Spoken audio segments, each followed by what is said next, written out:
Hello viewers, my self Shyam और आप देख रहे थे न्यूट्रिशन डायरी। दोस्तों, आज के वीडियो में मैं आप लोगों के लिए लेके आया हूँ जो महाराष्ट्र एथलेटिक एसोसिएशन ने क्विज ऑर्गेनाइज किया है कॉम्पिटिशन्स, जिसके टोटल 10 सेट है। तो आज 16 मई को पहला क्विज सेट उन्होंने ऑर्गेनाइज किया था। इसके बाद नेक्स्ट मंथ में जून में 2 क्विज रहेंगे, टिल ऐसे अक्टूबर मंथ तक उनका क्विज कॉम्पिटिशन होने वाला है। अगर आपको भी पार्टिसिपेट करना है तो इसके ऊपर मीन्स उसका प्रोसीजर क्या है, आप लोग कैसे पार्टिसिपेट कर सकते हो और क्विज कौन कौन से डेट पे होने वाले, तो इसकी मैंने वीडियोस बना चुके हैं। आप लोग आई बटन में, नहीं तो आपको मैं लिंक डिस्क्रिप्शन में दे दूंगा, आप लोग जाके देख सकते हो। तो चलिए बिना टाइम वेस्ट किए, उन्होंने आज क्विज 1 का जो भी क्वेश्चंस था आप लोगों के मैं सामने लेके आया हूं। तो चलिए बिना टाइम वेस्ट के वीडियो को शुरू करते।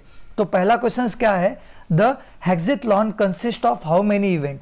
मतलब हेक्सेथलॉन में कितने इवेंट होते हैं पूछ रहा है क्वेश्चंस में। 3 इवेंट होते हैं, दूसरा ऑप्शन है 5 इवेंट होते हैं, तीसरा ऑप्शन है 6 इवेंट होते हैं और चौथा ऑप्शन है 7 इवेंट होते हैं। तो दोस्तों जो हेक्सेथलॉन में इवेंट होते हैं वो होते हैं टोटल 6 इवेंट। ओके, अब यहाँ पे डेकेथलॉन पूछता तो दोस्तों डेकेथलॉन में होते टोटल 10 इवेंट। अगर यहाँ पे हेप्टेथलॉन पूछता तो हेप्टेथलॉन में दोस्तों होते टोटल 7 इवेंट।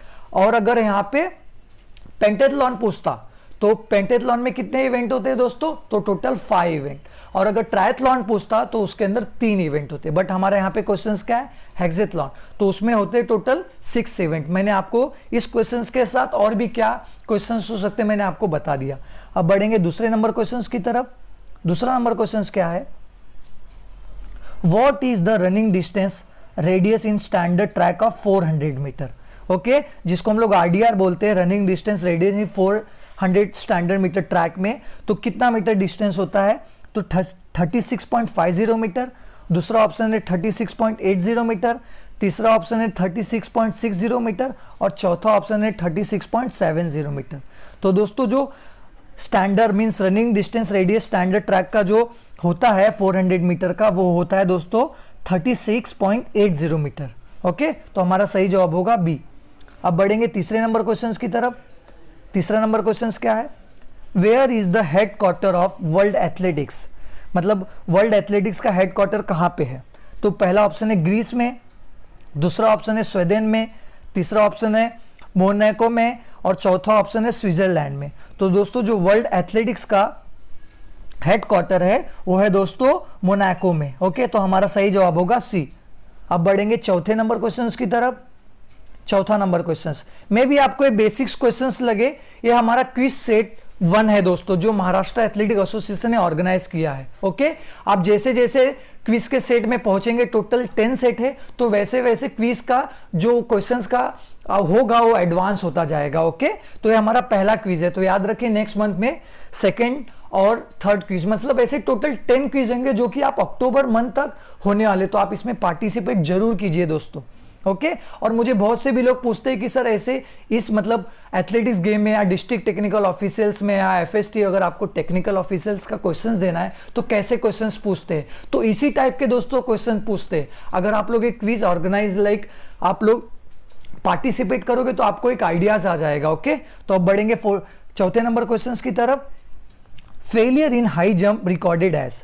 अगर हाई जंप में अगर आप फाउल या फेल हो जाते हो, जो भी आपका अटेम्प्ट होता है, तो आप कौन से मतलब जो स्कोर शीट होती है तो आप क्या मेंशन करते हो, एफ से डिनोट करते हो कि डैट से डिनोट करते हो कि एक्स से डिनोट करते हो कि ओ से डिनोट करते हो। तो दोस्तों जो फेल हो जाता है हम लोग डिनोट करते हैं, ओके, फेलियर मीन्स तो हम लोग डिनोट करते हैं एक्स से।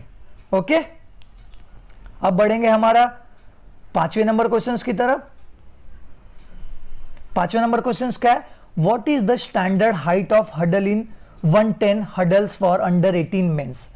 तो पहला ऑप्शन है 0.83 मीटर, दूसरा ऑप्शन है 0.91 मीटर, तीसरा ऑप्शन है 0.991 मीटर और चौथा ऑप्शन है 1.067 मीटर। क्वेश्चंस ध्यान से पढ़िए दोस्तों, यहाँ पे अंडर 18 मेन पूछा है कैटेगरी। तो दोस्तों जो मीटर होता है हडल की हाइट वो होती है 0.914 मीटर। ओके, तो हमारा सही जवाब होगा बी। अब बढ़ेंगे 6ठे नंबर क्वेश्चंस की तरफ। At what distance should the wind gauge be place in long jump. तो 10 metre from the take off line, 20 metre from the take off line, 10 metre from the start of landing pit और 20 metre from the start of landing pit. तो दोस्तों जो wind gauge एक air means air measuring के लिए होता है, जब एथलीट रन करता है तो उसको एयर का सपोर्ट नहीं मिल रहा है, इसके लिए हम लोग विंड गॉज लगाते हैं दोस्तों। तो ये पूछ रहा है कि जो लॉन्ग जंप की पीठ है वो कितने डिस्टेंस पे रखते हैं। तो दोस्तों जो डिस्टेंस पे रखते हैं वो रखते हैं 20 metre from the take off line. Okay, तो हमारा सही जवाब होगा बी। अब बढ़ेंगे 7वें नंबर क्वेश्चन की तरफ। 7वां नंबर क्वेश्चन क्या है? Which official has the authority to disqualify an athlete in last 100 meter in race walking event? Okay, ये पूछ रहा है कि which official has the authority to disqualify an athlete in last 100 meter race walking event? Okay, race walking के event में जो last 100 metre में है, ऑथोराइज टू डिस्क्वालीफाई मतलब एक एथलीट को किसके हाथ में होता है वो, कि एक एथलीट को डिस्क्वालीफाई कर सकता है लास्ट के 100 मीटर रेस में के इवेंट में, वॉकिंग इवेंट में। तो पहला ऑप्शन है रेफरी के हाथ में होता है, दूसरा ऑप्शन है जज के पास होता है, तीसरा ऑप्शन है स्टार्टर के पास होता है और चौथा ऑप्शन है चीफ जज के पास होता है। तो दोस्तों ये जो होता है उनके हाथ में, ये चीफ जज के पास होता है। ओके, तो हमारा सही जवाब होगा डी। ओके, अब बढ़ेंगे 8वें नंबर क्वेश्चन की तरफ। 8वां नंबर क्वेश्चन क्या है? यहाँ पे दोस्तों आप एक इमेज देख सकते हो, यहाँ पे एक इमेज दिया हुआ है, ये पूछ रहा है इमेज के अंदर देख के, is this hammer throw valid और इनवैलिड। जैसा कि आप देख सकते हो सेक्टर है, ओके, जो लाइन गया हुआ है सेक्टर का, अगर उसके बाहर गिरता तो आपका जो थ्रो होता है वो इनवैलिड होता। बट यहां पे आप इस इमेज में देखेंगे तो सेक्टर के अंदर गिरा हुआ है, तो अंदर गिरा है तो इसका मतलब आपका जो थ्रो है हैमर थ्रो, तो आपका वो है वैलिड। तो हमारा सही जवाब होगा ए। अब दोस्तों हम लोग बढ़ेंगे 9वें नंबर क्वेश्चन की तरफ। 9वां नंबर क्वेश्चन क्या है? आप यहाँ पे आपको एक इमेज दिया हुआ है, आपको इमेज में देखना है कि उस व्यक्ति उस पर्सन का क्या नाम है। तो पहला ऑप्शन है अर्पिंदर सिंह, दूसरा ऑप्शन है नीरज चोपड़ा, तीसरा ऑप्शन है शिवपाल सिंह और चौथा ऑप्शन है धरुण। ओके, तो आपको बताना है, तो जो भी इमेज दिया हुआ है आपको पता होगा, यह एक जैवलिन थ्रोअर प्लेयर है, इनका नाम है नीरज चोपड़ा। ओके, इनका नाम है नीरज चोपड़ा। तो हमारा सही जवाब होगा बी। अब बढ़ेंगे 10वें नंबर क्वेश्चन की तरफ। 10वां नंबर क्वेश्चन क्या है? How many lap scorer are required to recorded the laps of 12 participation in 1500 metre run event. दोस्तों इस क्वेश्चन का आंसर मैं आप लोगों से चाहता हूं, आप लोग जरूर इसका आंसर कमेंट कीजिए और क्यों। ओके, जब आप कमेंट करेंगे तो मुझे इसका आंसर आप लोगों से चाहिए क्यों।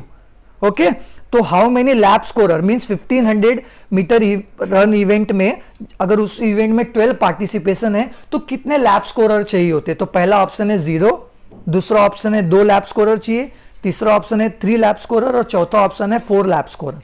ओके, तो इसका आंसर आप लोगों को कमेंट करना है दोस्तों, मैं जरूर आप लोगों के आंसर का रिप्लाई का वेटिंग करूंगा। ओके, आप लोगों को रिप्लाई करना है। आई होप आपको ये सारे क्वेश्चंस अच्छे लगे होंगे, और अगर आप लोग भी क्विज में इसको पार्टिसिपेट करना है तो आप लोग महाराष्ट्र एथलेटिक्स एसोसिएशन का फेसबुक पेज पे जाके और यूट्यूब पे भी उनका पेज है, आप लोग जाके लाइक कर सकते हो और उनको सपोर्ट और अपडेट रह सकते हो कि क्या क्या अपडेट मिल रही है आपको।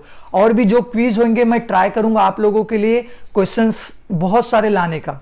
ओके, तो इस वीडियो को अपने दोस्तों के साथ शेयर कीजिए और बताइए कि आप लोग भी पार्टिसिपेट कर सकते हो। ऐसे जरूरी नहीं कि वो एथलेटिक्स गेम का ही होना चाहिए, अदर्स गेम का भी पर्सन्स या प्लेयर या स्पोर्ट्स प्लेयर वो पार्टिसिपेट कर सकता है इस क्विज में। Okay, thank you.